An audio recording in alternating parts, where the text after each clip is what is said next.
I welcome you all, and I hope that you enjoy this video home cookbook. I happen to have included in this program the favorites that have given me pleasure over the years and that I have cooked for my friends and have given them tremendous pleasure.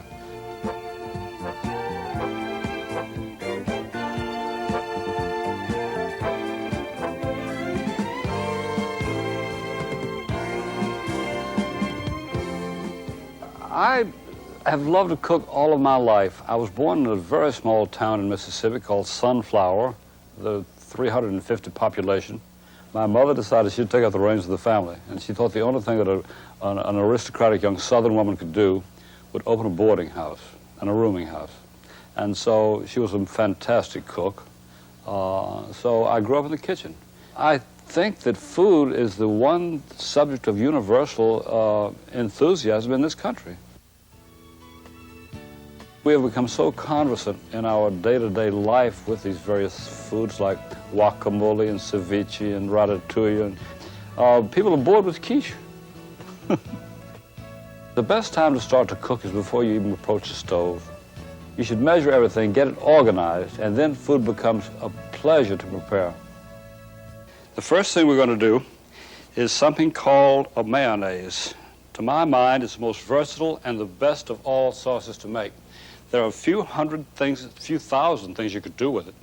Once you make your mayonnaise, you can add chopped onion, you can add chopped parsley, you can add chopped basil, finely chopped chives, you can add chopped tarragon, you can add mustard to make a mustard mayonnaise, you can chop or leave whole some capers and add that, you can add a little bit of lemon juice, you can add chopped eggs, you can add finely chopped dill, a little bit of tomato paste if you wish, finely chopped diced tomatoes.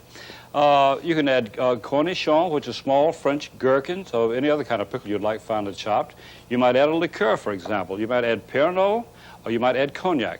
Or to make an anchovy mayonnaise, you could take an anchovy, if you can spear it, get it on the edge of your fork, and bring it up, and then you chop that, and you add that to your mayonnaise. It's a magnificent thing. You could add, if you wanted to, all of these ingredients, but they might be a little bit excessive for most people. I want to show you one of my favorite mayonnaise dishes on earth. It is called chiffonade of lobster chez Denis. It's called that because many years ago I ate a very famous or infamous dinner for two in Paris at a restaurant called Chez Denis. You crack an egg, eliminate the white. That can be frozen, by the way, and used at a later date. You put one egg yolk into a mixing bowl. And to that, the important thing, you have to add acid. If you don't add the acid of mustard to that, your mayonnaise might curdle. Mustard is an acid, of course. So you add about 2 teaspoons of imported mustard. Don't use that ballpark variety. You add about 1 tablespoon of white wine vinegar, like that. You add a little bit of salt if you desire. You add freshly ground pepper, preferably black pepper or white pepper, it doesn't matter. And the important thing, you want to stabilize this bowl. In order to do that, you take a cloth, a damp cloth, which you squeeze out all the liquid, and you put that on your work surface, like that. You start beating your egg yolk with the mustard and the vinegar, salt and pepper to taste, and to that you add 1 cup of oil. It can be olive oil, it can be vegetable oil, it can be corn oil, or whatever. For this particular dish, to be authentic, you use an olive oil. Let me tell you one more thing as I go along. If you don't plan to use the mayonnaise today, if you're going to refrigerate it, you'd better add a little bit of liquid, even water, or heavy cream to it, or milk. Because if you don't, the mayonnaise the next day is liable to curdle when you stir it. You see, the mayonnaise is made in less than a minute, and it is so far superior to anything there are so many things that might be added to this mayonnaise. At this point, I'm going to add about a tablespoon of tomato paste to give it a nice color and a nice flavor. I'm going to add about a teaspoon of finely chopped fresh tarragon. You don't have to use the tarragon. You can use parsley if you would like. Add a dash of Tabasco to give it spice and piquancy. You add about 2 tablespoons of cognac. You can use the same spoon that you use for the vinegar. 2 tablespoons of cognac. And you add about 3/4 of a cup of peeled, seedless, cubed tomato, like that. And you stir with your whisk to blend. If you'd like a touch of lemon flavor, and you can use lemon to make this as well as vinegar, and that would be another addition of acid. You stir that around, and that is your basis for this chiffonade of lobster chez Denis. That is now ready to eat. So you take about 2 cups of lobster cut into fairly large pieces, bite-sized pieces, and you add that to your mayonnaise. You take and stir that around simply to coat the lobster pieces. By the way, this dish could be made with shrimp. It could be made with crab meat. It could be made with chicken. It could be cold leftover veal, always cut into bite-sized pieces. Now, we need a base to serve this on. That's why it's called a chiffonade. This thing that I'm doing now, I'm taking a head of romaine lettuce and cutting it into very fine shreds, and that is what you call a chiffonade. You can, if you'd like, take this chiffonade and throw it inside your lobster mixture, but we don't want to do that. I think it looks better if you use this simply as a base for the lobster itself, the lobster dish. When you've got that finely shredded, you add it to a platter, preferably a fairly small oval platter, just large enough to hold the lobster. And you take the lobster and add it to the center of your dish, right on top, without covering it totally up. You add that to the dish like that. Now I will show you one of the nicest garnishes, I think, for any kind of salad, such as this lobster salad. You take a tomato and you cut off a very, very thin slice of skin from the bottom, and then you start working your knife around, cutting that skin as thinly as possible in a spiral. You keep cutting and cutting and making certain that you don't break that tomato skin as you go along.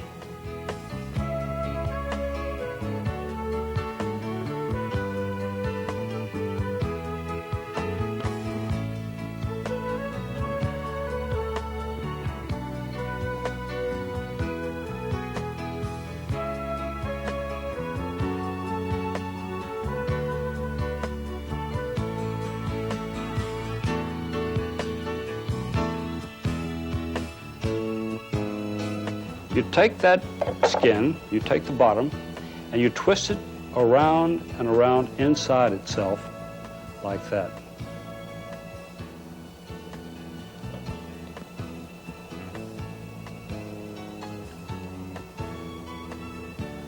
Around and around inside itself. And what you will come up with is an imitation rose, a tomato rose. You take it and place it in the center of your dish like that. And the dish is now ready to be served.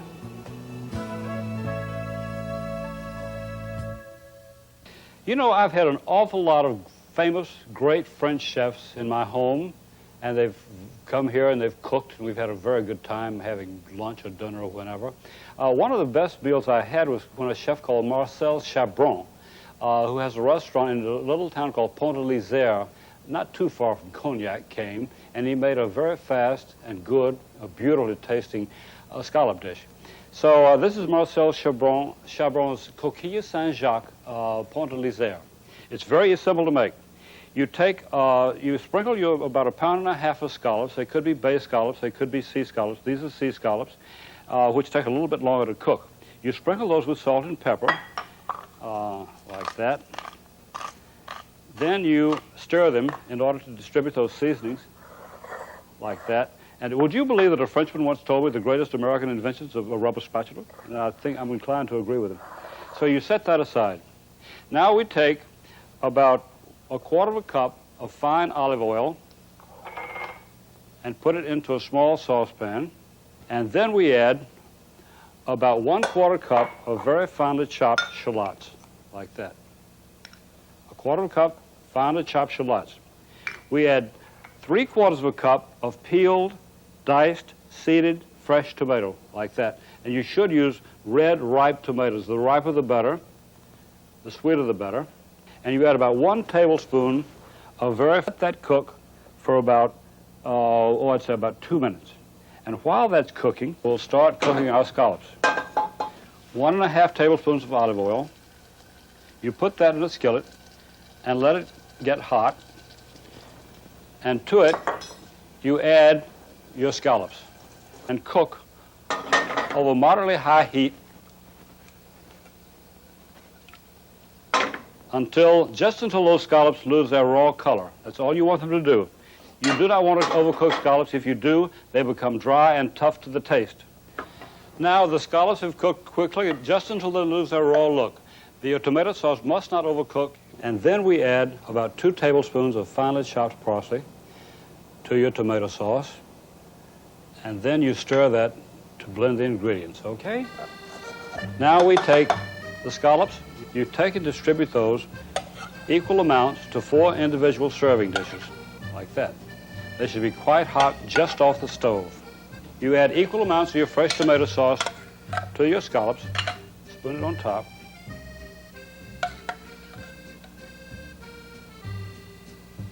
And this too, this sauce must be quite warm.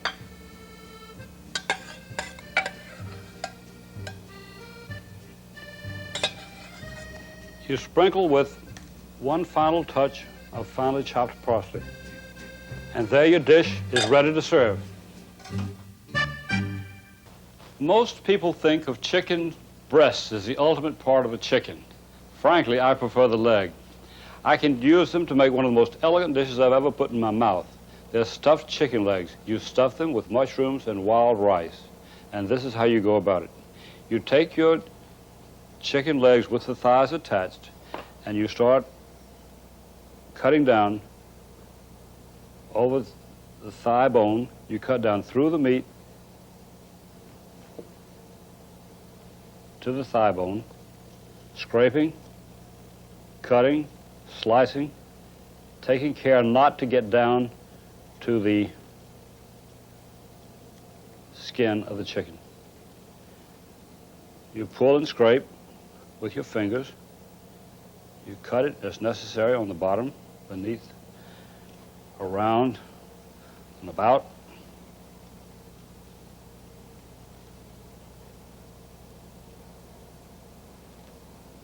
Getting as much of the meat off the bone as you possibly can.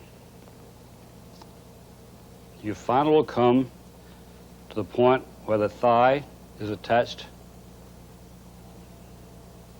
to the leg. You do not separate the 2 pieces. You keep cutting carefully and scraping to get that meat down.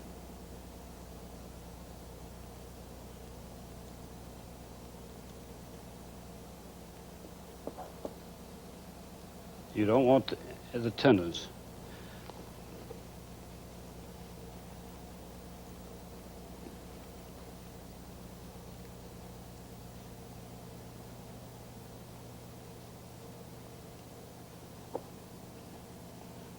The trickiest part is where the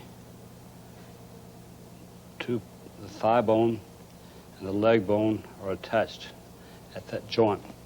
Once you're past that, you're home safe.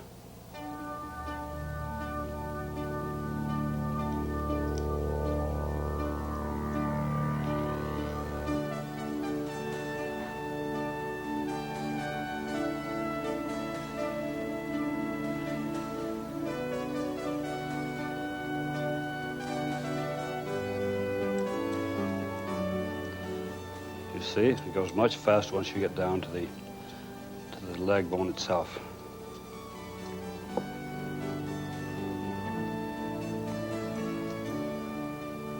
You cut almost, you scrape almost down to the very tip of the leg bone. Taking care not to cut down Do not cut through the skin of your chicken. You cut down, you see, to the very tip of the leg bone. Then you take it and place that flat on a hard surface. You cut off that part, leaving that tiny end portion intact. You see that? And now your leg, your thigh, is ready to be stuffed. Now we'll proceed to make a stuffing for those chicken legs. You start out with 2 tablespoons of butter, which you add to a skillet, a small skillet, and you let that melt. When your butter is bubbling, you add 1/4 cup finely chopped onion. You add about 1/4 cup of finely chopped shallots. You stir that around over medium heat. You cook only until your onions and shallots are limp and a little tender and lose that raw taste. You then add 1 cup of mushrooms, but cut into small dice. And you cook those mushrooms for about 1 minute. You then add 3/4 cup of wild rice, which has been cooked according to any standard recipe. You stir to blend, and you add salt and pepper to taste.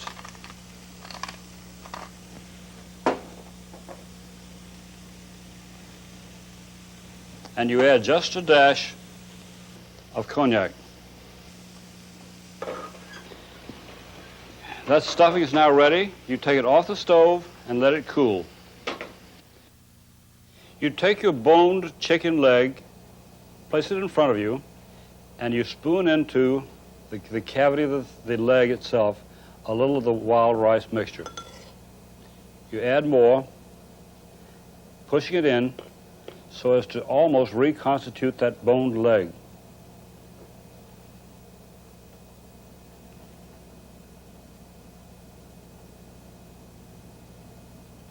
Try to be as neat as you possibly can, stuffing it and leaving a little bit to fill the boned thigh.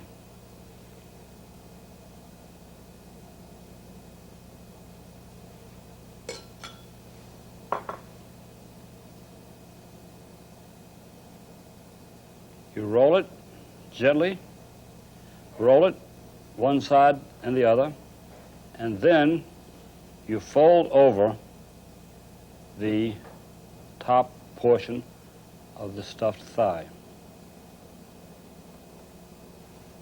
Leave it there for a moment. You take a sheet, a rectangle or square, of clear plastic wrap, such as I have here, and place that on a flat surface. You take your stuffed leg, place it in the center, roll it from side to side, and fold the top of the thigh over.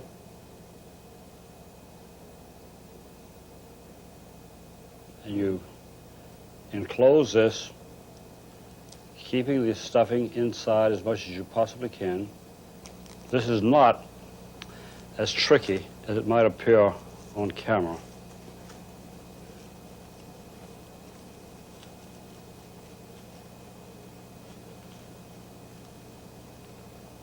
Now we have 4 stuffed rolled legs.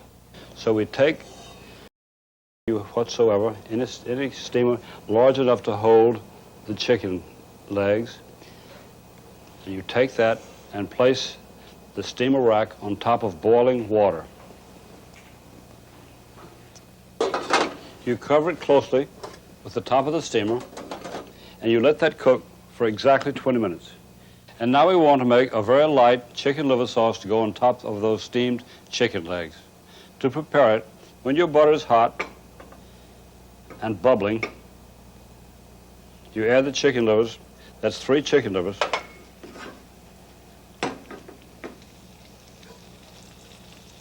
and you cook,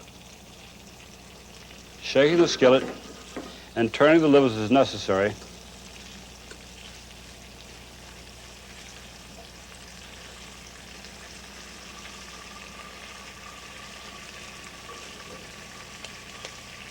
And while they cook, we'll heat another tablespoon of butter in a separate skillet. The butter in the second skillet is hot and bubbling, so we'll add those 2 tablespoons of finely chopped shallots.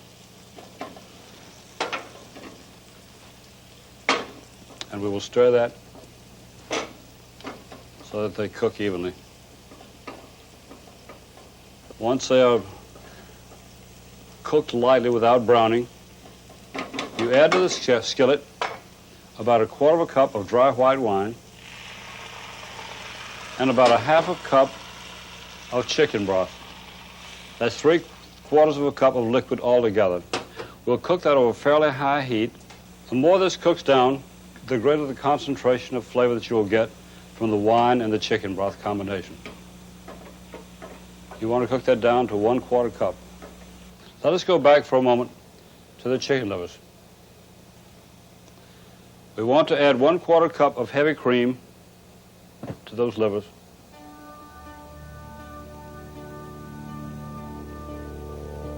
We want to let that simmer about 2 minutes.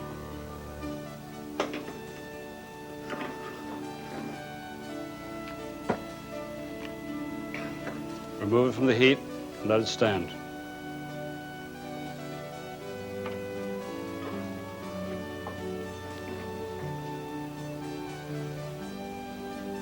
All good cooking takes is a little bit of patience.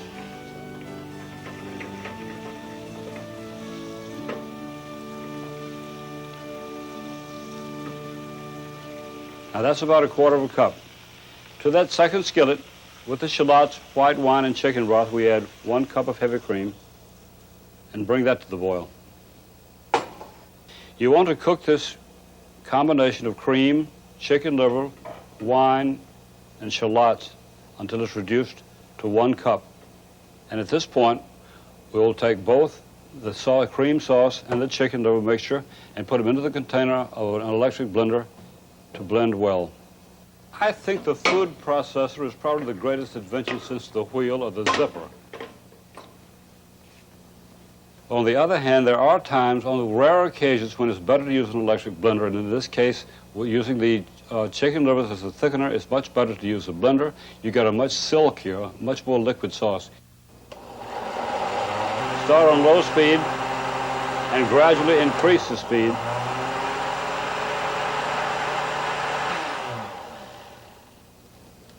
It's thin enough. So we take that sauce and pour it into a saucepan to reheat.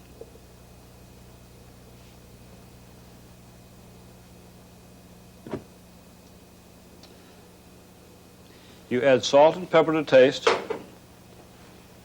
and bring it gently to the boil.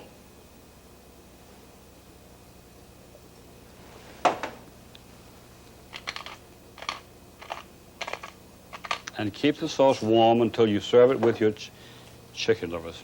When your chicken legs are steamed for 20 minutes, you take them off the stove, and you had better take them out of the steamer and put them onto a dish, because they will have a lot of liquid coming out of the plastic wrap.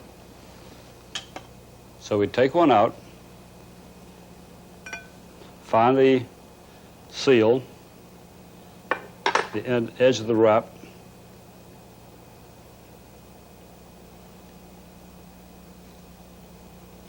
and we unwrap it.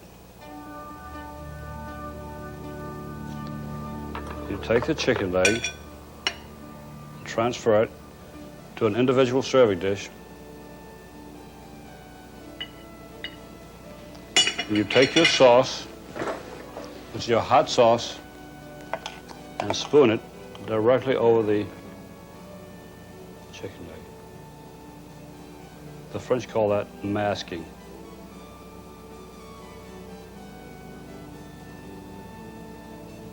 You then garnish that as you see fit. You could serve it precisely like that, but we might take a basil leaf for color, add to the plate. We might take a couple of slices of white truffle or black truffle or nothing. But that's how I would serve that.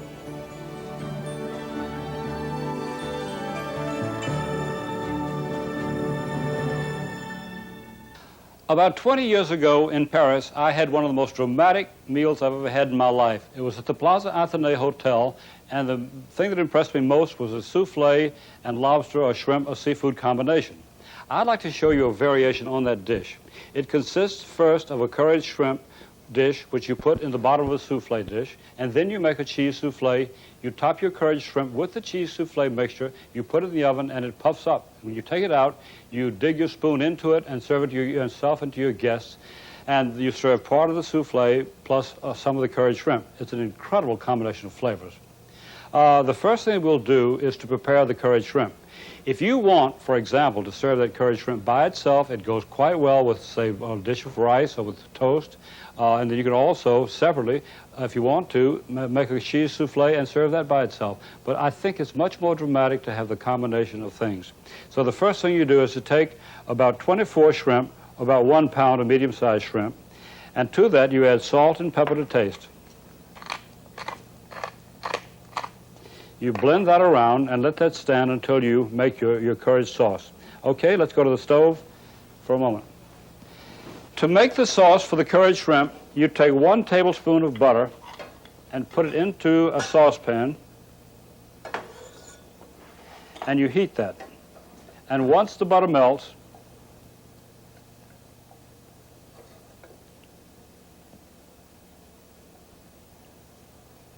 you add about 1/4 cup of finely chopped, and you add 6 tablespoons, more or less, of finely chopped diced apple. That's, say, about 3, 4, 5, and that's about 6.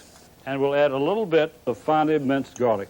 Now you stir that combination around, and you cook it over very gentle heat for about 5 minutes.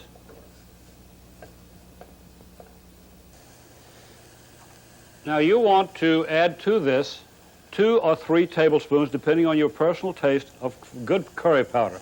Be sure it's a good grade. And you cook, stirring that, I would say, for about 30 seconds. And then you add 1/3 of a cup of finely diced, not too ripe, but sweet banana, like that. And you want to add about 1/2 cup of fresh fish broth, or if you want to, you could substitute clam juice. It's a very good substitute for fish broth. You also add 1/4 cup of fresh or canned tomato sauce, preferably fresh. And this is homemade that I'm adding to this. You add that to the saucepan, and you keep cooking that for about 2 minutes once it comes back to the boil. After that is cooked, you add about 2/3 of a cup of heavy cream. Once it reaches the simmering point, you want to let it cook for about 2 minutes. If you have a sauce, as this is, it's a little bit too liquid, and you want to thicken it, the best way, the simplest way, is to do this. You take a small mixing bowl, and you add 1 tablespoon of butter for this amount of liquid, and you add 1 level tablespoon of flour. Knead it with your fingers until it comes out to be a nice, uniform, solid mass of flour and butter. Your butter should not be too warm, beurre manier, and while we stir with a wire whisk, we add the blend of butter and flour. And once it's melted, you add a little bit more.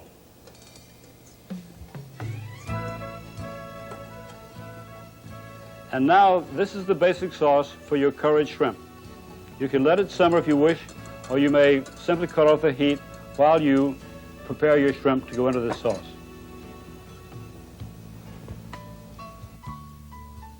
So what we've got here are those seasoned shrimp. You add your shrimp in 1 layer, and you cook, shaking the skillet and stirring the shrimp around so that they cook evenly. You want to cook the shrimp at this point for about 3 minutes, no more. You'll be terribly hungry at this point because nothing smells better than a curry sauce. It absolutely pervades the entire kitchen, and I love it. And at the end of 3 minutes, you remove the shrimp from the heat, and you pour in your curry sauce.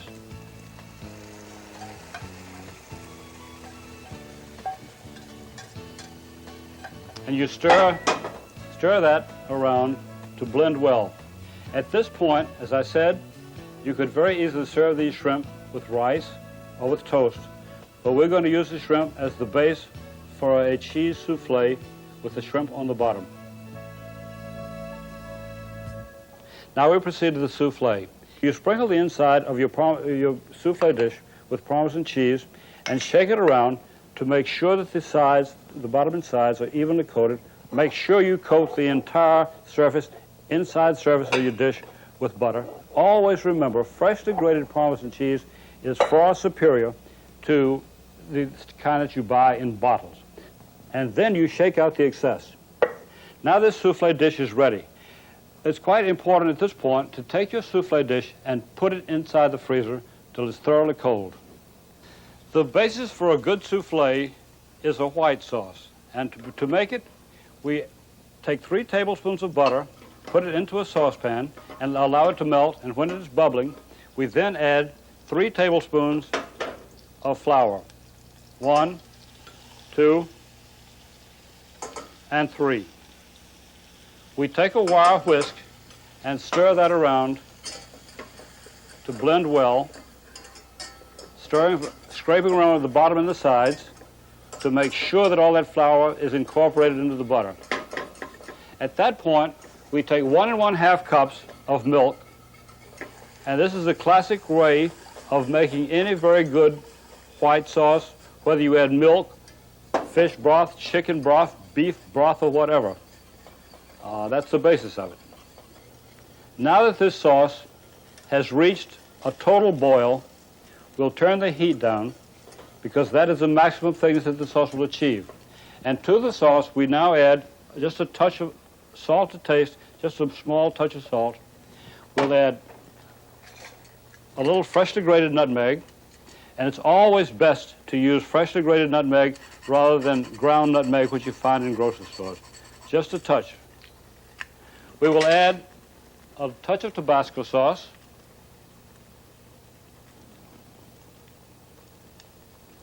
and we'll add a little bit, 2 or 3 drops of Worcestershire sauce, freshly ground pepper to taste. And I might add, when I added that Worcestershire sauce, that it's a very complimentary flavor for cheese dishes. You stir that around.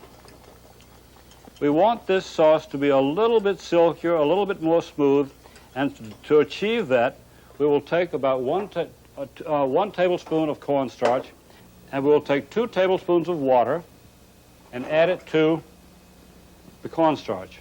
You stir that gently to blend well. You stir that into your sauce, stirring quite rapidly with your whisk. And you let it come just to the boil, and that has reached a second maximum thickness.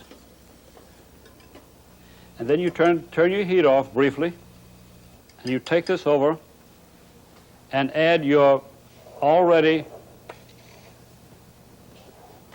prepared egg yolks. You take a whisk or any other mixing device, and you blend well, beat well, beating rapidly with your whisk. Beat quite as fast as you can, because you don't want the egg yolks to scramble. And if you don't beat fast, that's what's likely to happen. Egg yolks are another thickening agent, just as cornstarch and flour are. You take this sauce and return it quite briefly to the stove. You do not want to cook it. You bring it barely to the simmer.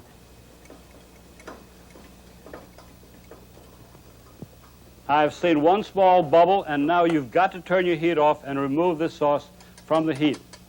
At this point, you take a rubber spatula and you scrape this. In order to stop the cooking action, you scrape this into a mixing bowl.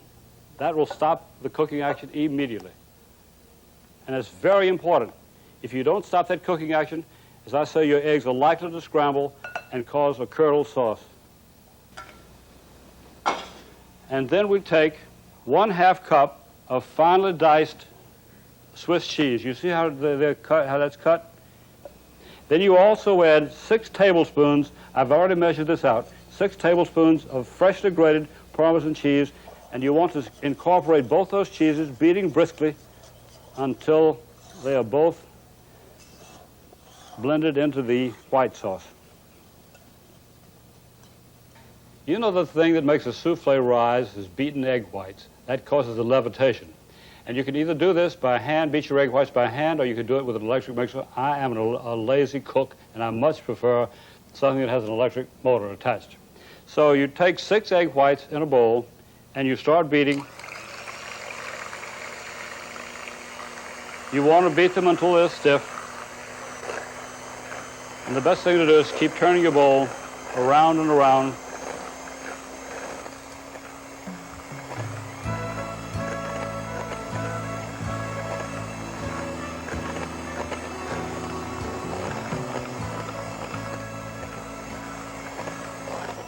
And I think that is sufficient. Then you take, this is a very important thing in making a souffle, you take about 1/3 of those whites and you add them to your cheese souffle mixture. You beat that fairly well till no whites show. You then take the remaining egg whites and you add them to the top of your cheese souffle mixture. These you quite carefully fold in using a spatula. You stir from the bottom, fold and stir, always making certain that your spatula does go down to the bottom of the cheese sauce. If a few whites show, that's okay too. That will take care of itself in the oven. And this souffle mixture is now ready to be used. Then we take our hot shrimp dish and we pour that pour it quite carefully into your prepared dish. Smooth it down. And then we take our souffle preparation and pour that neatly on top of the shrimp. You don't have to make it thoroughly smooth on top. Just pour it in. It's essential that you put this on a baking sheet because it might flow over if you do not. The oven has been preheated to 400 degrees. You put in your cheese souffle and bake it for exactly 5 minutes. You then reduce your oven heat to 375 degrees. You then let your souffle continue to bake for from 20 to 25 minutes until it is nicely puffed and browned on top. And it's ready to serve.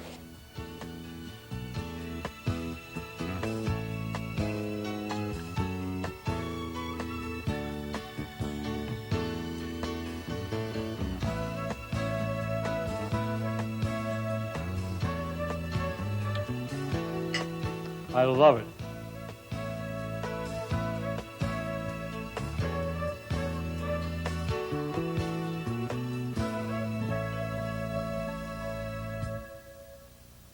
Within the past 2 or 3 years, volumes have been written about and talked about American cooking.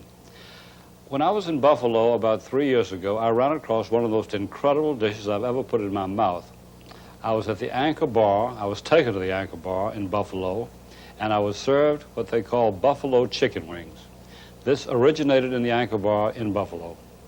It was created because Don Bellissimo, who is the owner of the bar, said that his mother once found herself with a tremendous number of chicken wings left over every week, and she had nothing to do with them. So she decided she'd fry them up and to serve them with her house blue cheese dressing.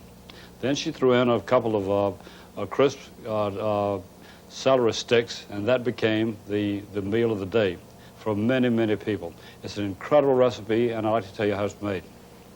You take 24 chicken wings, which is about 4 pounds, and you divide the wings, you cut them off at the joints. That'll make a main wing joint, the second wing, and the wing tips. You discard the wing and the other sauce for this dish. It has to be Frank's. You pour this over the chicken wings and toss to coat well. You serve this with a blue cheese dressing. 1 cup of mayonnaise, about 2 tablespoons of finely chopped onion, and about a teaspoon of finely minced garlic, 1/4 cup of finely chopped parsley, about 1/2 cup of sour cream, a tablespoon of lemon juice, a tablespoon of white wine vinegar, and about 1/4 pound of crumbled blue cheese, such as Gorgonzola or plain blue cheese or Roquefort, whatever you want. And then you add salt and pepper to taste. You blend these together, and when you are ready to eat this, you dip your chicken wings in this blue cheese dressing, and you eat a piece of celery stick, and you have another piece of chicken wing, and so on. It's to die for. Mm.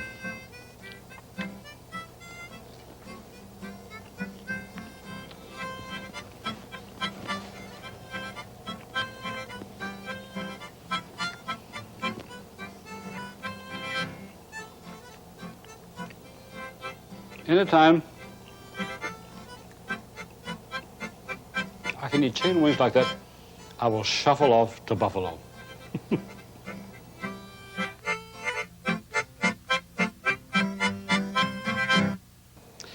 One of the grandest, tastiest, and most festive first courses that exists in all this world is a Scandinavian dish called gravlax.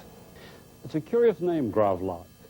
Grav derives from the same word as grave, and lax is a German and Scandinavian word meaning salmon. So what you have is buried salmon. They did this in the beginning to preserve the salmon over the course of the winter. They would dig a hole, they would prepare their salmon with peppercorns, salt, dill, and then they would literally bury the salmon. So there they called it gravlax. It's a very simple dish to make and a beautiful dish for display purposes. You begin by taking a center cut, a 4-pound center cut. The salmon was originally like that. You take a 4-pound center cut of salmon, you have the bones removed. It's 2 fillets, and then the skin is left intact on both halves, just like that. You rub your fingers along the slabs of salmon, and you will find that the man at the seafood shop has probably left a few bones intact.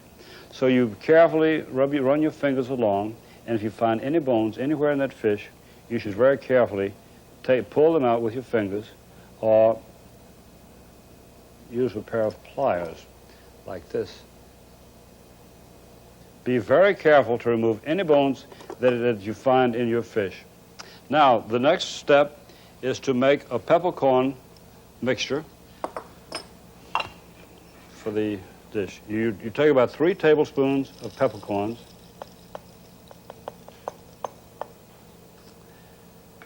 and you put that in a spice mill or a coffee mill, a small one, and you blend it till they're sort of coarse fine. You could do this with a mortar and pestle, but this is much more efficient, and these spice mills are available in any fine department store or any shop that specializes in fine cooking equipment. You put your top on, and you start it spinning. It's one of the handiest gadgets I know. You can use this for fresh coriander seeds, or for dried coriander seeds, dried cumin seeds, and so on. Now you have your peppercorn mixture, which you will transfer to a small bowl, and you will blend that with about 5 tablespoons of sugar.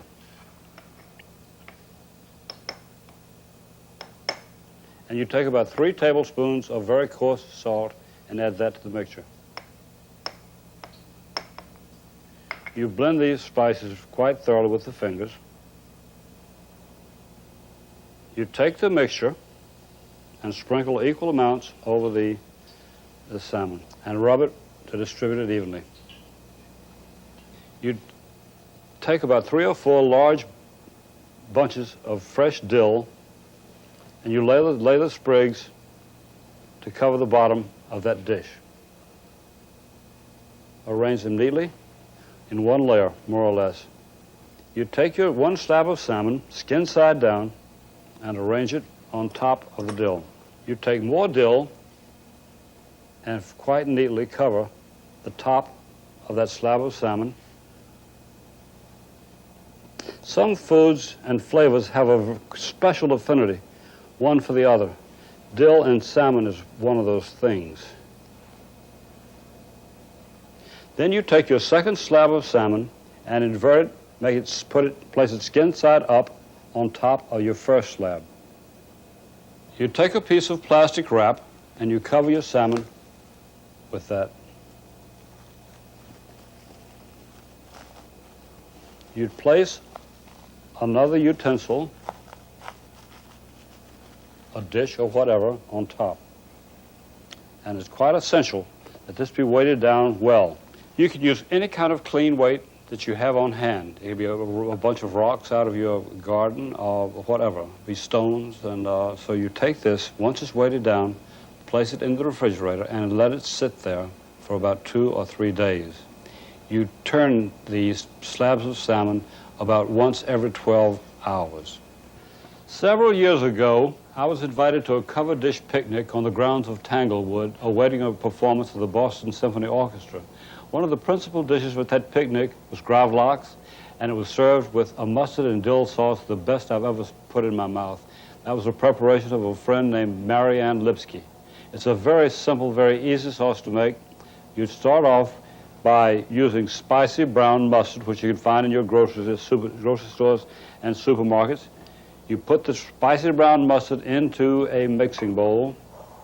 You add 1/4 cup of imported mustard, such as Dijon, 6 tablespoons of white wine vinegar. 5, 6.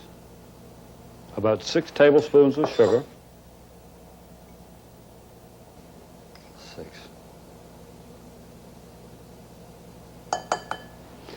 You start stirring that with a wire whisk, and when it's well blended, you gradually add 1 cup of corn, peanut, or vegetable oil. You would not use olive oil in this recipe. You want to beat that sauce quite briskly as you gradually add the oil. This sauce, by the way, refrigerated, will keep for days.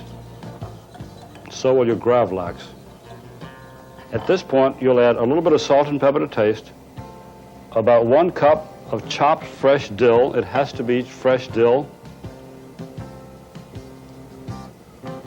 You stir that in.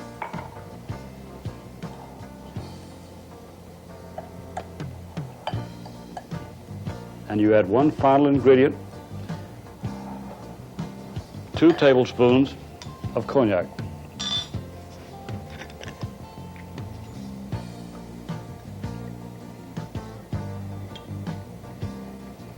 The cognac is not essential, but it gives a very fine flavor to your sauce.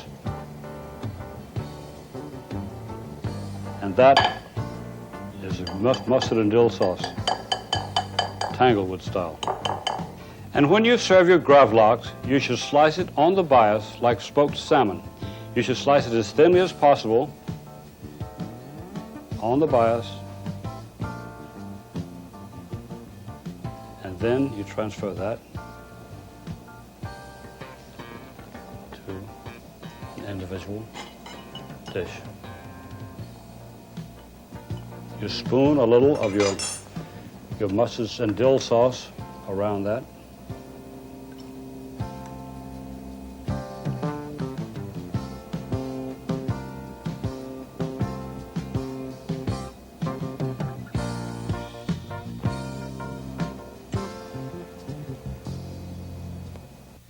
If I had to name the 5 or 10 greatest soups on earth, it most certainly would list the one we're going to make now. It's a cream of mussel soup with a very odd name. The name is Billy B. That's B-I-L-L-I, another word, B-I. The name came about because there was an American tin tycoon whose name was William B. Leeds. He lived in Paris. He was very rich, stayed at the Ritz, and every day he'd go to Maxime's restaurant and he'd order cream of mussel soup. He loved it so they finally put on the menu his nickname, Billy B. And so you start off with 2 pounds of mussels. The important thing about mussels is to clean them extremely well before you start cooking with them.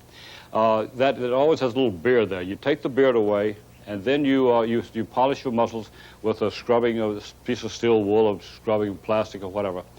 Once they're very well cleaned, you take them and you play one half shell against the other half shell. If this thing opens easily, it might be full of silt, some sort of dirt substance. And if it does, you're in a terrible wreck. Once your entire soup will be cloudy and full of silt. And you want to avoid that, so play one half shell against the other. This is 2 pounds of mussels, which you have very well cleaned. You put them into a kettle. And to that kettle, you turn the heat on, and you add about 2 tablespoons of finely chopped shallots. You add two small onions that have been cut into quarters. You add about 2 sprigs of parsley, a little bit of salt and pepper to taste, not much salt because the mussels themselves are a little bit salty, being seafood. 1 cup of dry white wine, 2 tablespoons of butter, 1 bay leaf, and about 3 sprigs of fresh thyme, or about 2 teaspoons of dried thyme. You cover that closely and bring it to the boil. Cook 5 to 10 minutes, just until the mussels open. So now the next thing we do is to place a sieve inside a mixing bowl. You line your sieve with a square of cheesecloth. You take your mussels, plus their liquid, and empty it into the cheesecloth. That'll strain any sandy deposits of silt out of the mussels and out of their liquid. You take your strained mussel liquid and you pour it out of the bowl into a kettle, a large saucepan, and to that you add 2 cups of heavy cream. This is not a low-calorie soup by any means. And you take a pinch of cayenne pepper and add that, just a touch. You bring it to the boil. You take 2 egg yolks and put them into a mixing bowl. You start beating them around briskly with a wire whisk. And now you want to warm those egg yolks up a little bit. So you take about 3/4 of a cup or a cup of your hot liquid, add them to the egg yolks and stirring rapidly with the whisk. You add them to your soup, stirring with the whisk. Now at this point you do add the mussels. You take them out of the shell and you'll notice there's a little rubber band that surrounds each mussel. It looks like a rubber band. You should take that away. It's rather chewy. Then you take your mussels and add them to the liquid,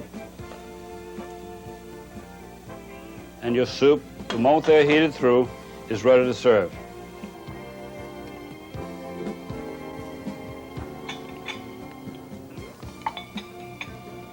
And that is heaven.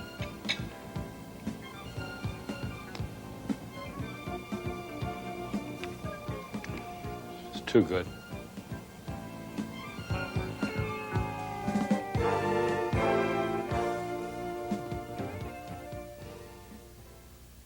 Almost everyone who writes about cooking has a list of favorite foods. And if I had to list the 5 or 10 greatest cold soups on earth, it would most assuredly include a Polish beet soup called chlodnik. That's spelled C-H-L-O-D-N-I-K.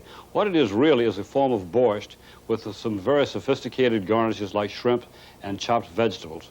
And to make it, you take 1 pound of beets, you trim, scrape them, and cut them into eighths, and you put them in a saucepan, which I've already done.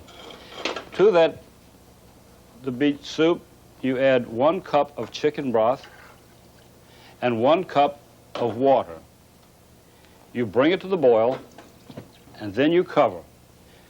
When this does start to boil, you let it cook for exactly 20 or 25 minutes. Now that those beets are cooked and tender, we remove them from the stove, line a bowl with a sieve, and we drain the beets. We save that liquid, however. That's very important. You take your beets and put them into the container of a food processor.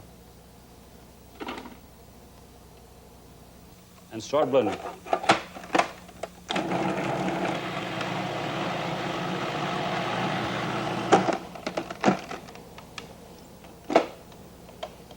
And you scrape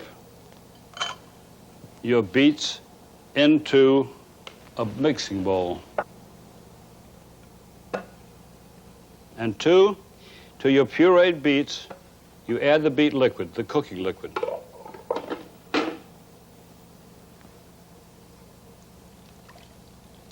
And that is the basis for your soup. And then you start adding your garnishes. About a half a pound of cooked shrimp would have been cut into small, bite-sized pieces. 1 cup of sour cream.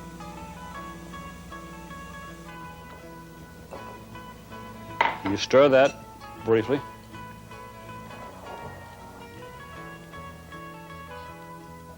About 4 tablespoons of white wine vinegar. This is a sweet and sour dish. 3, 4. And you add about 2 tablespoons of freshly squeezed lemon juice. By all means, use freshly squeezed and not the bottled lemon juice.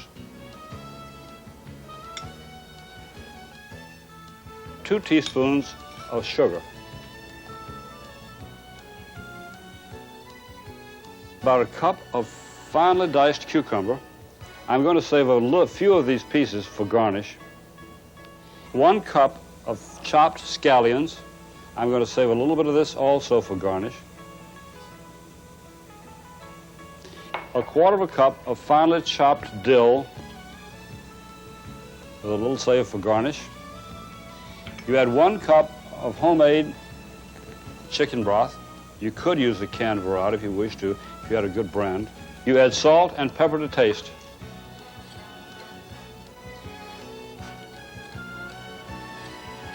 And that is the basic Kludnik.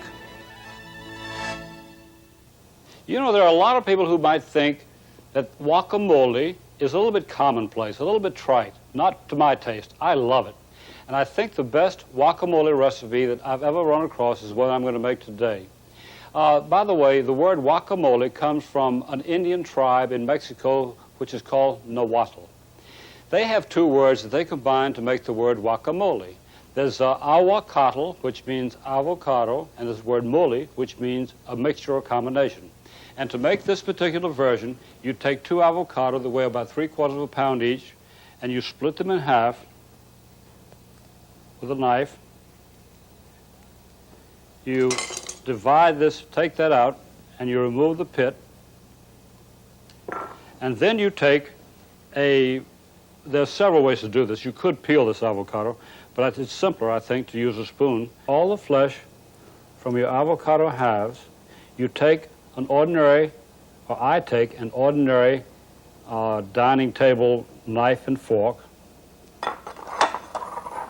and I start cutting the avocado flesh into small pieces like that.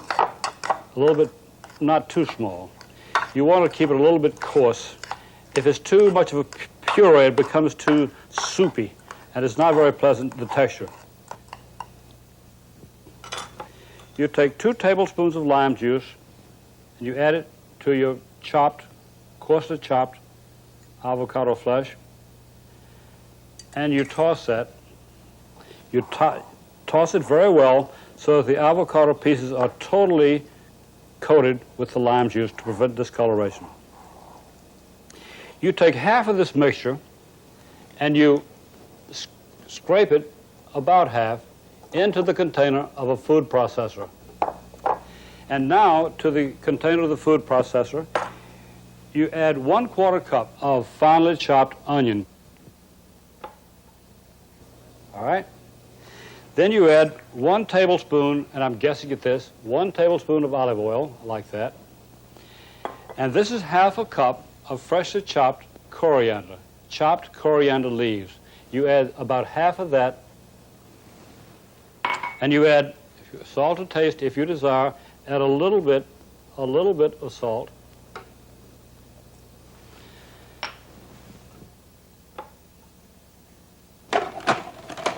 And you blend.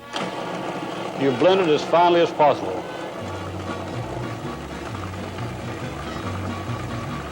it becomes almost like a paste.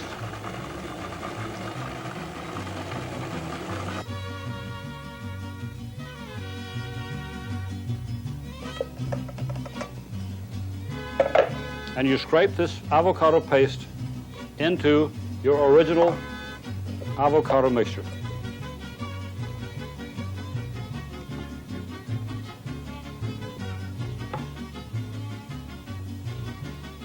You stir this around to blend it, but then you add the remaining quarter cup of finely chopped onion, which you had added previously.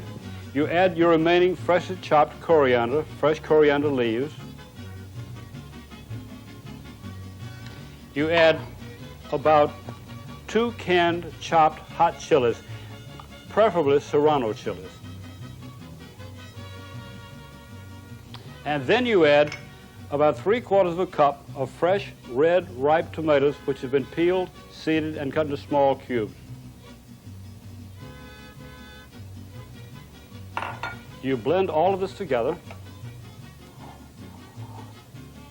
and then you pour and scrape it into a suitable serving dish. And that is our guacamole. We'll serve it later with tortilla chips.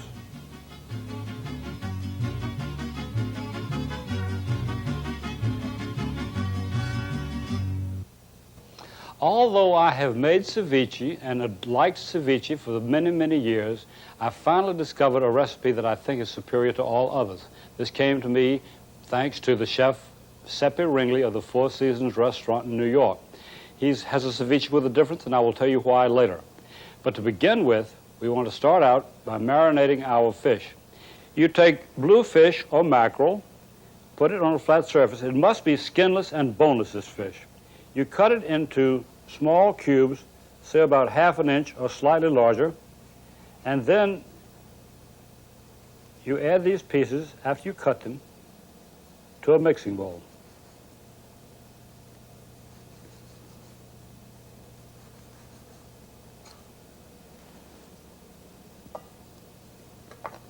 That is a total of 1 pound of cubed fish pieces, skinless, boneless fillets.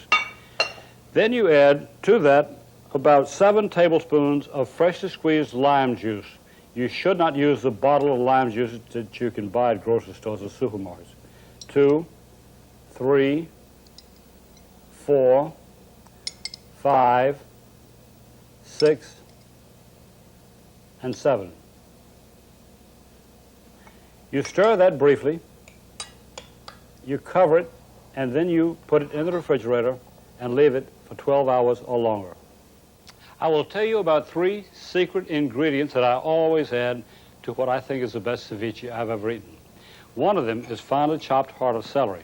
The other, tomato ketchup from the chef of the Four Seasons restaurant in New York, my good friend Sepe Ringley. And the third is finely grated rind of 1 lime. It's about a teaspoonful. So we'll start making the ceviche from start to finish. This is the 1 pound of fish fillets cut in about 1/2 inch cubes, to which we've added 7 tablespoons of lime juice. We put this in the refrigerator, covered it, and let it stand for 12 hours or slightly longer. This, in effect, cooks the fish pieces. So to that, we'll add about 1 cup of peeled, seeded, fresh, red ripe tomatoes cut into 1/4 inch cubes. The tomatoes should be peeled and seeded. And also we'll add about 4 or more canned, drained chilies, hot chilies, preferably Serranos. We'll also add about 1/2 cup of finely chopped red onion. The red onion is sweeter than the white onion. We'll add about a tablespoon of olive oil. We'll guess that by eyesight. We will add about 2 teaspoons of finely chopped fresh coriander leaves, which is one of the greatest flavors on earth. People are discovering that in this country, and it's so easy to grow in your own backyard. We also need about 1/2 teaspoon of dried crumbled oregano, which is quite commonly found in any supermarket and grocery store in America. The imported is the best, and it's one of the few things I know. It's better when it's dried than if it's to be used fresh. You add add salt to taste, just a touch. You add freshly ground pepper to taste, just a touch, or more than a touch, if you like it. You add about a half a cup of avocados, which have been peeled and cut into very small cubes. And you add about a quarter of a cup of finely chopped, finely diced heart of celery. That gives texture to your ceviche. And you add about a quarter of a cup of tomato ketchup, a standard ingredient for a classic standard American cocktail sauce. And then you'll add that 1 teaspoon of the grated rind of a lime. You blend them well. And when you serve this, it's a neat idea, if you have small scallop shells, to spoon this into the scallop shells and serve it on a plate. It's a very, it's what they do at the Four Seasons restaurant. I'm going to make a Mexican sauce that can be served over almost anything. It can be served over fried eggs, you serve it on top of chili con carne and heaven knows what. It is called a salsa cruda, which means a crude sauce, a raw sauce, a fiery hot sauce in Mexico. So to make it, you take 2 cups of drained, canned, imported tomatoes. In this case, the canned tomatoes taste better than the fresh tomatoes. You put them into the container of a food processor or an electric blender, and you whirl it around and until it's made to a fine puree.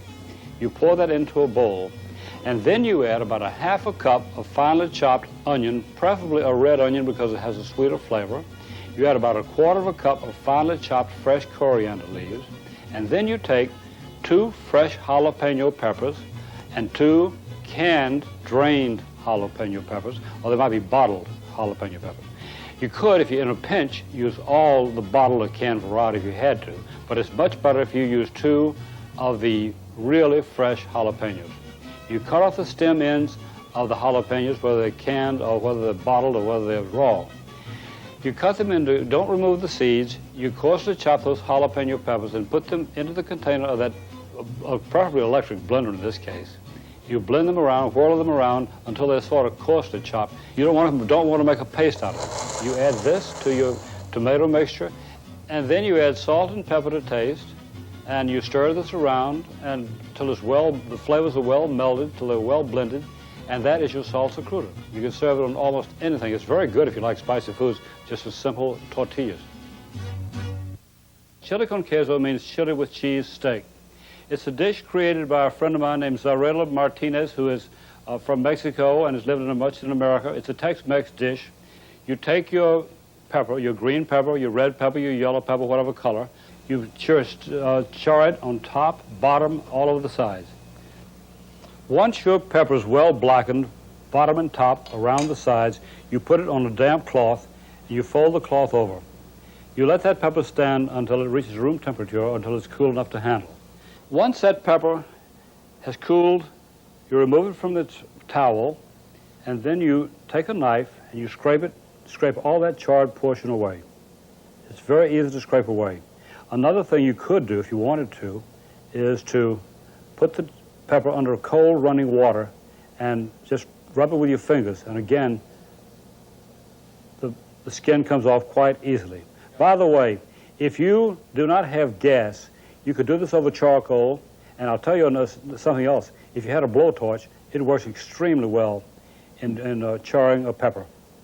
Once that pepper is scraped, you cut it in half, cut away and discard the core, cut away and discard the veins and the seeds, and then you put the pieces of pepper on a flat surface and you cut it into cubes. And now we want to make a filling for the chili con queso steak. We take 2 tablespoons of corn, peanut, or vegetable oil and add it to a saucepan. Then we add about 1 small onion cut into small lengthwise pieces.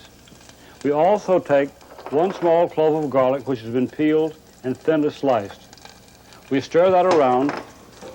Once that onion is crisped and tender, you will add that chili you charred and cut into small cubes, like that. You turn off the heat, stir that around,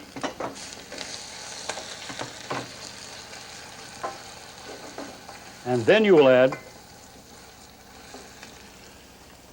about 6 ounces of white or yellow cheddar cheese that has been cut into cubes or coarsely grated. You don't want to cook that. You don't want to melt that cheese. You simply want to warm it up slightly.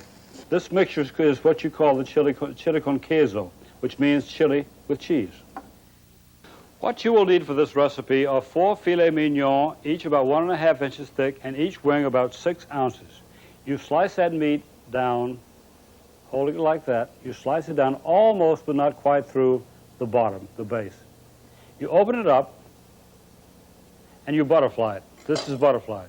Then you take a flat mallet, and you start pounding.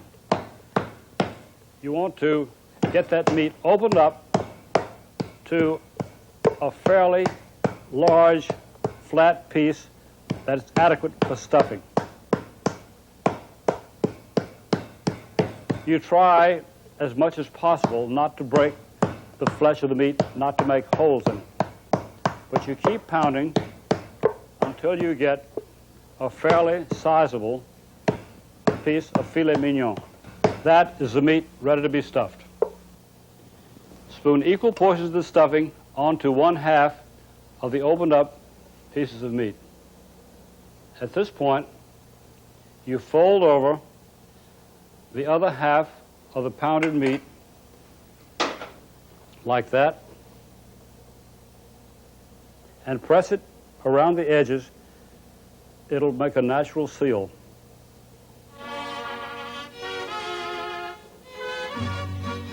So before you grill your steaks, you brush them lightly on both sides with an unflavored oil like corn oil, vegetable oil, or peanut oil.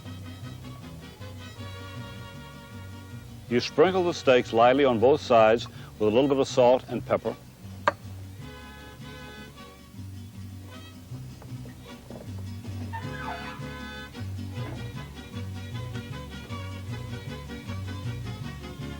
And you cook them 2 minutes to each side.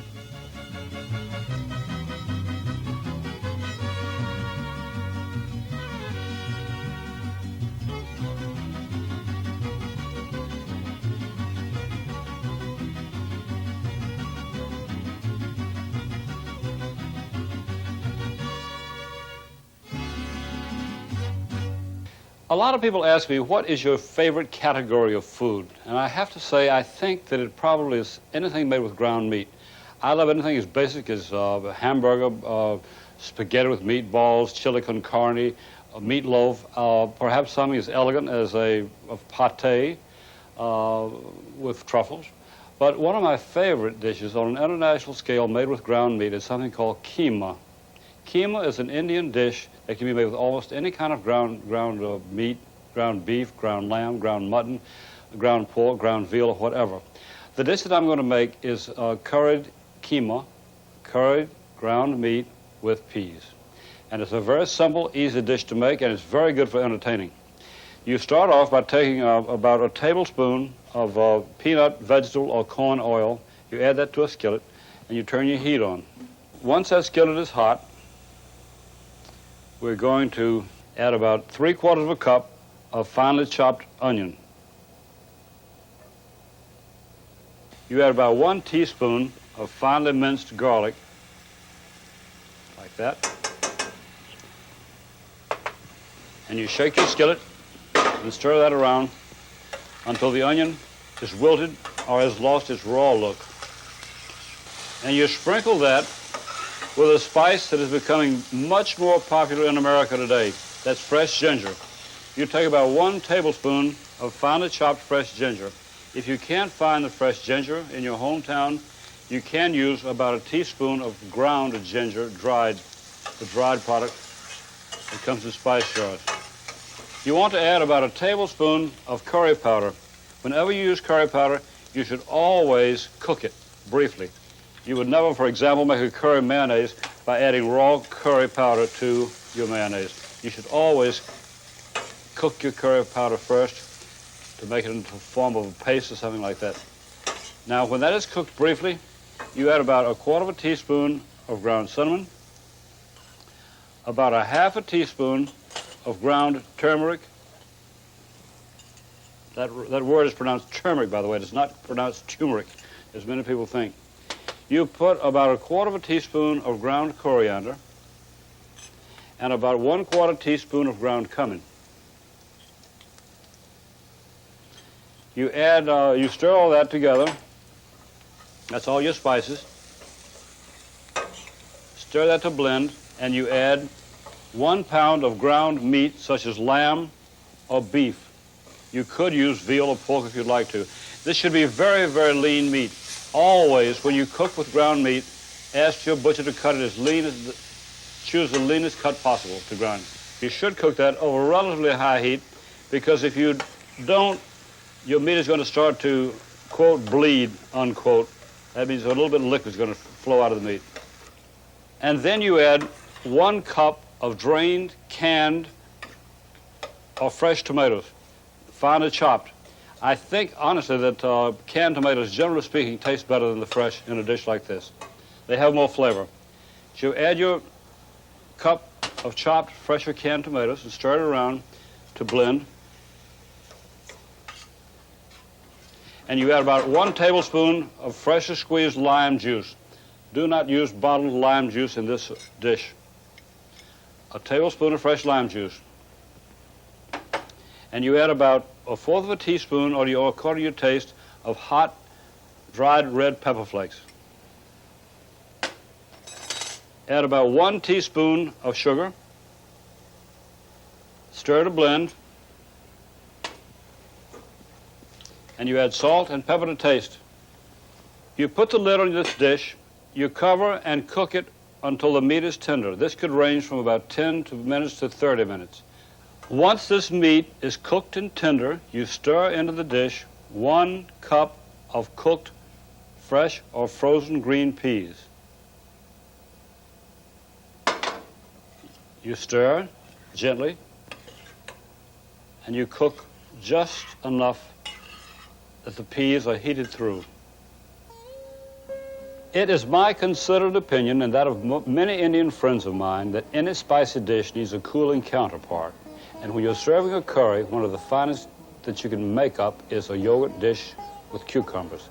It's called a raita, R-A-I-T-A. That's what you'll find on Indian menus. It's very simple to make. You take a cucumber, you peel it and trim off the ends. You slice that cucumber in half, and then you scrape out the seeds with a spoon. You then cut that cucumber halves into cubes. And so to make our raita, we take the cubed cucumbers, put it into a mixing bowl.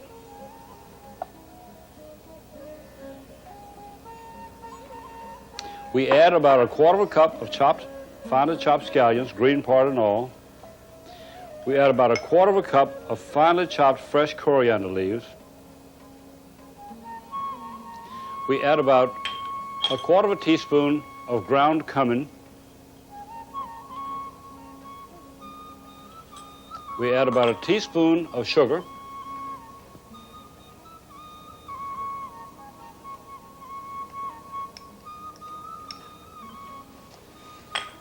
You finely chop 1 jalapeno or other hot chili pepper, green. You add that.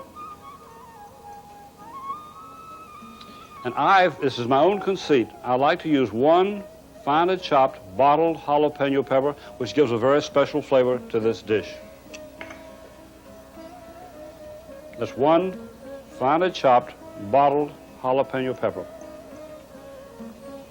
And then we blend all of that with 1 cup of yogurt.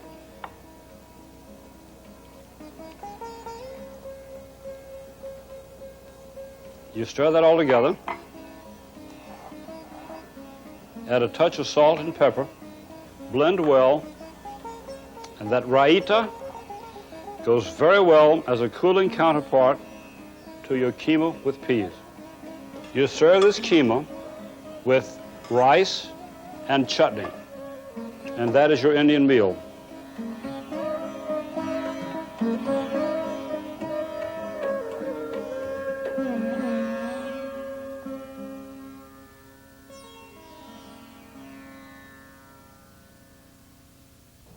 Although most of the cooking that I do in this kitchen is French, I have an absolute passion for Greek food. I love moussaka, pasticcio, saganaki, you name it. One of my favorite dishes, though, is a shrimp dish with tomato sauce called garrides mi feta. That means, in American, it means shrimp with feta cheese. And feta cheese, by the way, is widely available in the supermarkets and grocery stores of this nation. You start off with 1 pound of shrimp, which is about 24 shrimp. And to clean them, most of these are clean, but to clean the shrimp, you take a pair of scissors and you go down the back of the shrimp like that. You take away the shell. And by the way, the shell makes a fantastic fish stock or shrimp stock. You take that if you'd like to, put it into a saucepan, all your shells, and you bring it to a boil. You take the shrimp, rinse it well, pat it dry, and you've got 24 or 1 pound of shrimp. And then you make a tomato sauce.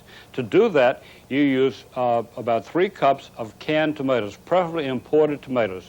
You put that into a saucepan. Put it on the stove, bring it to the boil, and cook it down to exactly 2 cups. That will take about 15 to 20 minutes. Now, you add about 1/4 cup of olive oil, a very fine grade of olive oil, to a saucepan. And to it, you add about 1 teaspoon of finely chopped garlic. A little bit more if you'd like. I like garlic. And once that's cooked down, you take your 2 cups of cooked down tomatoes and you pour them into the garlic and oil mixture.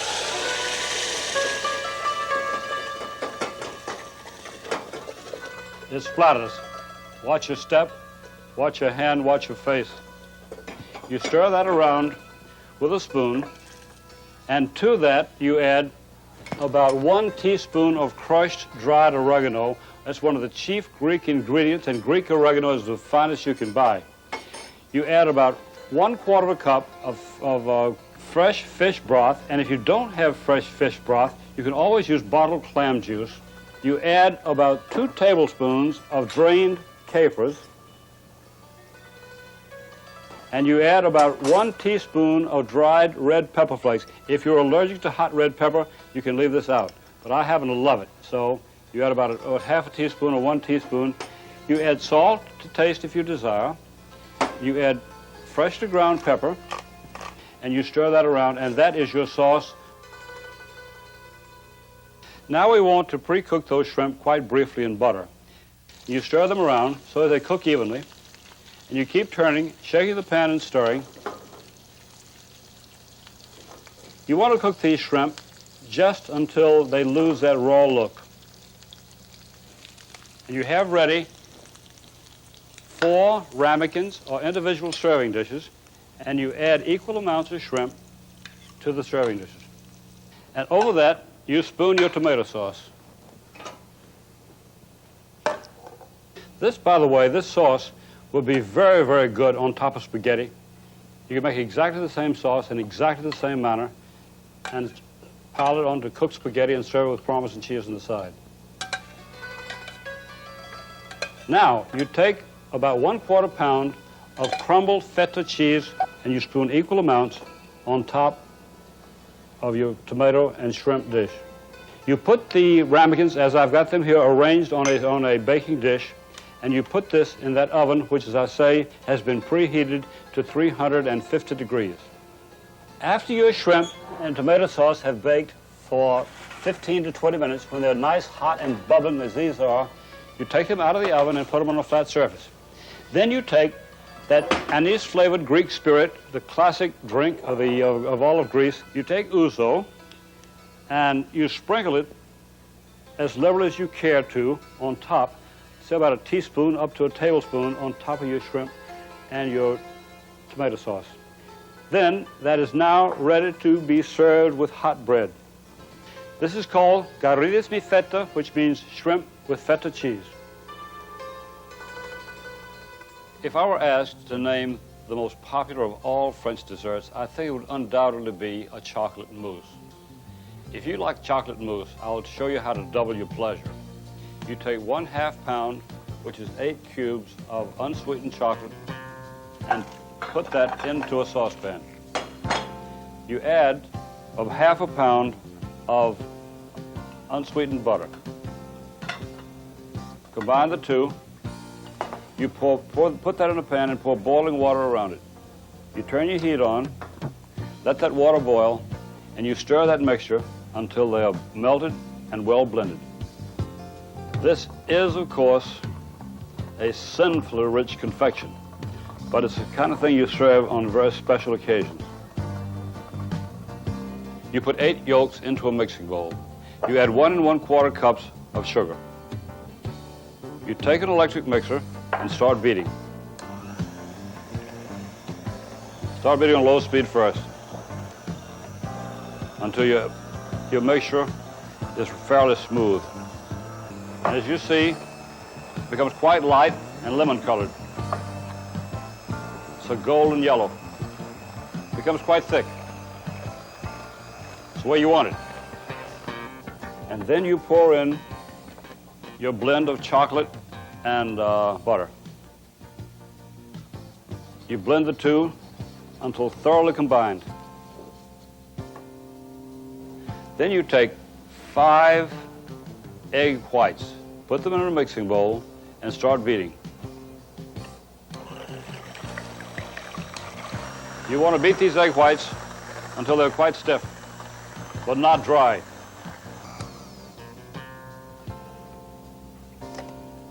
You take 1/2 of the egg whites and spoon them into, or scrape them into the chocolate mixture.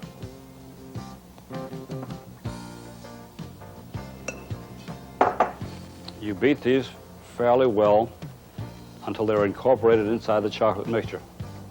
You should stir from the bottom to the top. Scrape the bottom to blend well. Once the mixture is well blended, you add the remaining beaten egg whites.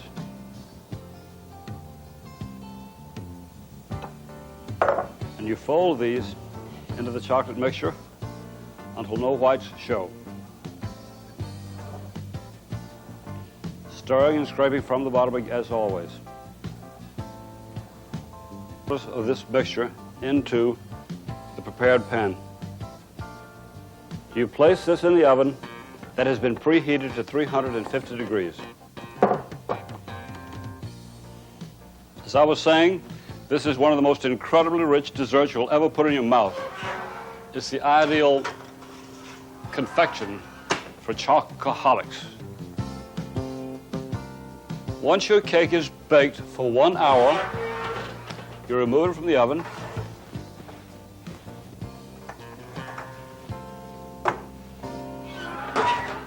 And place it on a cake rack or a trivet. You let it stand until about 10 minutes. At that point, you remove the rim of the spring-form pan and let the cake stand until it's at room temperature. It's a fantastic smelling cake. And this is what is called the frosting of the cake, or the frosting of the super chocolate icing on the super chocolate cake. You take what remains of your chocolate mousse and you spoon or scrape it on top of your cake, spread it around. You try to make your frosting look a little bit rugged. You want it to look a little bit on the unrefined side, shall we say. And what you do now, you put this in the refrigerator and let it stand until the frosting hardens. And now for a final crowning touch to this cake, you take about a tablespoon of cocoa powder and put it in a very small sieve. And you shake your sieve over the cake to coat it with the powder. And you add about a tablespoon of confectioner sugar to your sieve.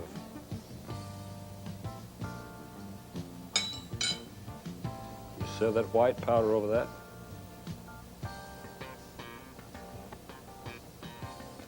Easy does it.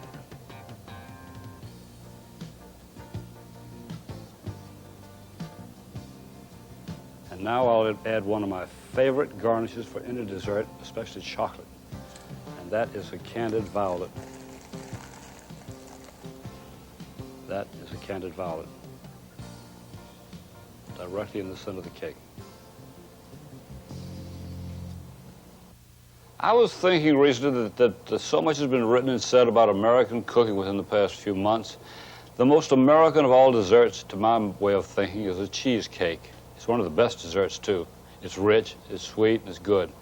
I have a variation, my own variation of that cheesecake that I think is absolutely superb. It's a hazelnut cheesecake. You could make it with any kind of toasted almonds or pecans or any other kind of nut, but hazelnuts are by far the best. And it's very simple to make. You take your toasted hazelnuts and put them into the container of a food processor. You put on the lid, and you whirl it around.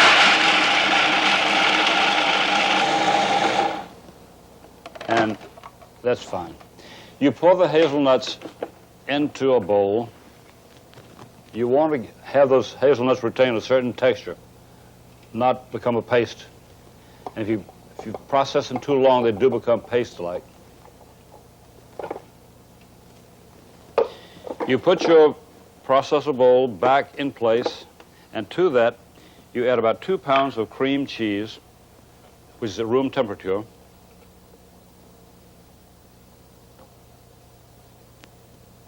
And that's plain supermarket, grocery store cream cheese, a typically American product. You add about 1/2 cup of heavy cream. I might add at this point that if you have a very small processor, you had better do this in 2 steps. Divide your ingredients in half. This is a 12-cup container. You add your 4 eggs and 1 3/4 cups of sugar and about a teaspoon of vanilla extract. Use pure vanilla extract in making this. You add your processed hazelnuts.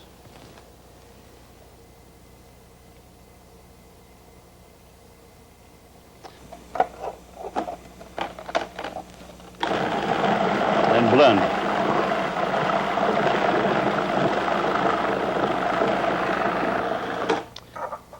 Butter the insides, bottom and sides of that cake pan very, very well. Then you take about 1/3 cup of graham cracker crumbs. You roll them around so they coat the bottom and sides of the cake pan evenly. And then, when your cake pan is well coated throughout, you shake out the excess. You take your cream cheese mixture and pour and scrape that into your prepared cake pan.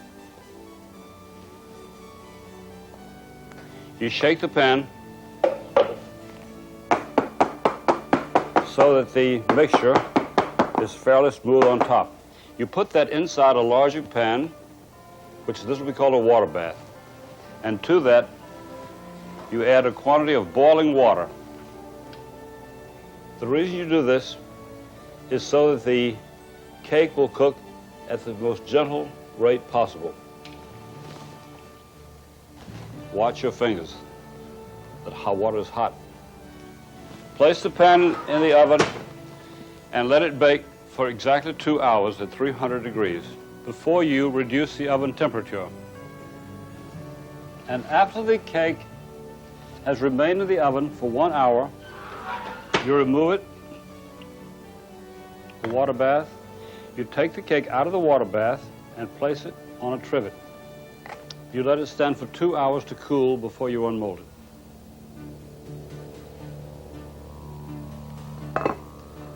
And you quickly invert the cake onto the cake plate.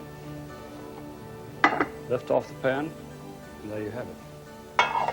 To decorate the cake, you take some preserves, if you wish to, apricot preserves which have been cooked down a little bit with water to make them. And you brush the cake with this mixture of apricot preserves with a tiny bit of liquid. And if you want to decorate the cake, one suggestion: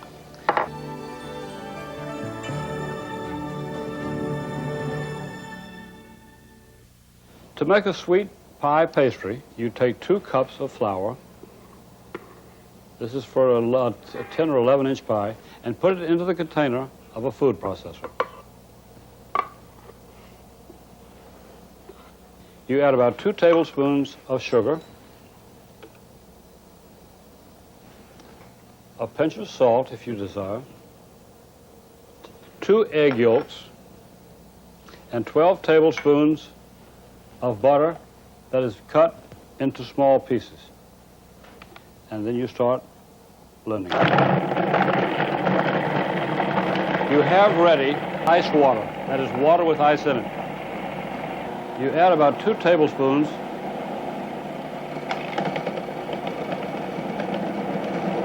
and let it take its time. Don't rush it. Let's see what happens with that. If it doesn't form into a ball, we would add more water, but 2 tablespoons is sufficient for this batch of dough.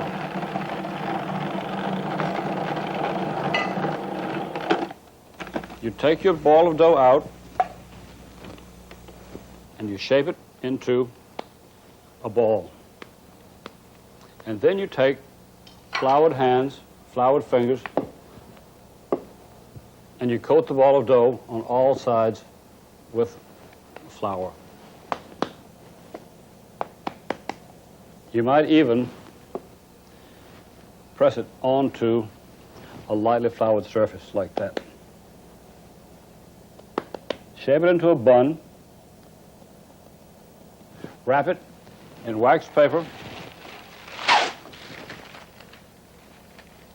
and let it rest in the refrigerator for 1 hour before you roll it out. You sprinkle a flat surface and preferably a chilled surface with flour. You take your ball of dough, which has been chilled for 1 hour, and turn it on top of the table inside the dough. Run it around a little bit like that. You take a rolling pin. You must keep turning that dough in the very beginning to make certain that it does not stick to your surface. And you roll it into as much of a circle as you possibly can.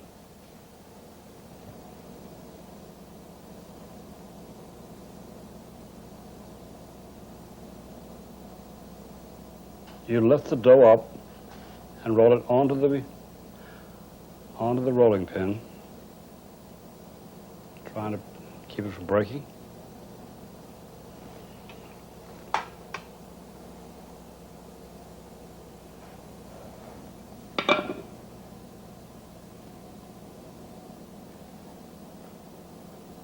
Lift the dough up and inside the pie tin.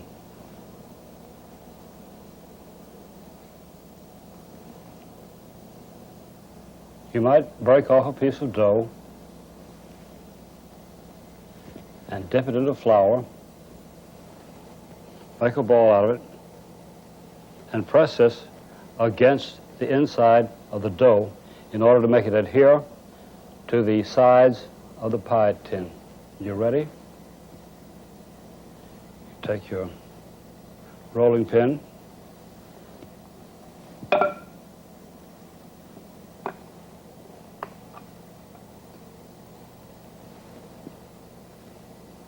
get rid of the excess dough, press along the sides to make certain that your pastry adheres properly to the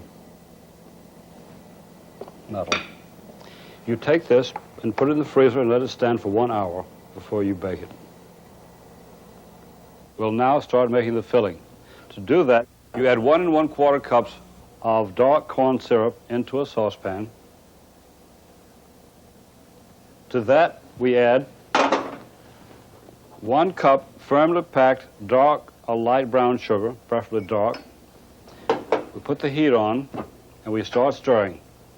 You want to bring this to the boil and cook it stirring until the sugar dissolves.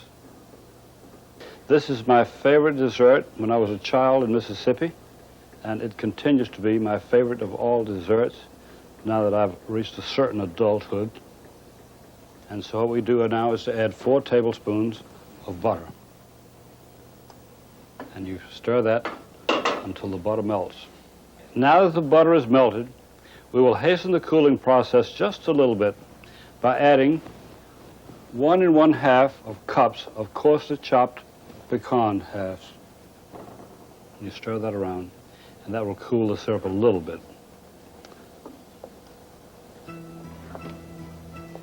And in the meanwhile, we need 4 eggs. And at this point, I will add just a touch, about a teaspoon of pure vanilla extract. You beat that. And then you pour and scrape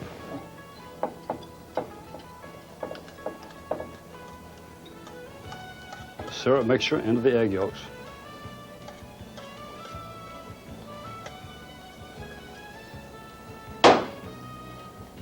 Mixing very, very well. You take your prepared, partially frozen, pastry-lined pie shell, and you pour the pecan mixture inside it. More for appearance sake than anything else, you top that pie with whole pecan halves, which you simply drop on top, like that.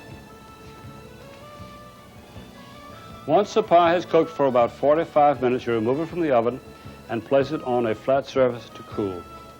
It could be served a little bit warm with ice cream on top, with whipped cream on top, but that is quite rich enough as it stands.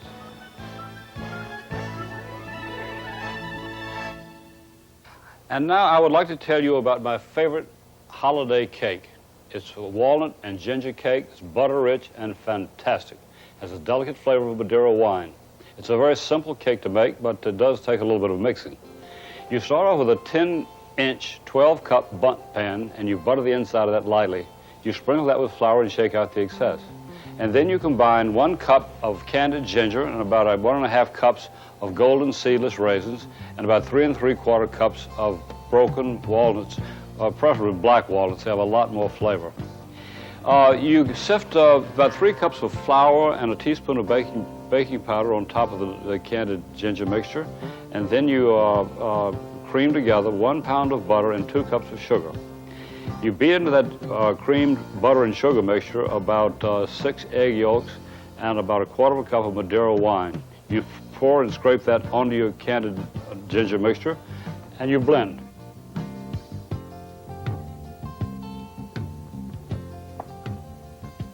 And finally, you beat 6 egg whites until stiff, and you fold these in.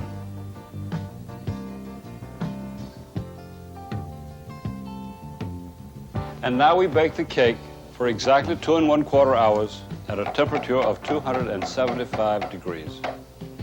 You take it out and let it cool, and that's your walnut and ginger cake. I hope that you have and will continue to enjoy this video home cookbook. It's been a great pleasure to produce.